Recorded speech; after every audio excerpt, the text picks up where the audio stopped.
Hi guys, in this video, I'll show you how to remove page numbers from a Microsoft Word document. As you can see, my document has page numbers.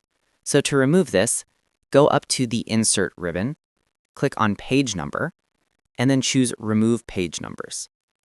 And as you can see, my page numbers are gone. Now, another way you can do this is by simply double-clicking in the space where the page number is.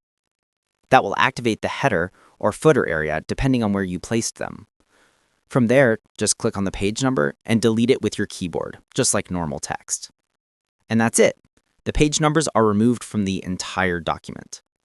If this video helped, please like and subscribe for more Quip tutorials. Feel free to reach out if you encounter any issues during the process. If this video helps you out, please leave a like and subscribe. Comment below if you have any questions.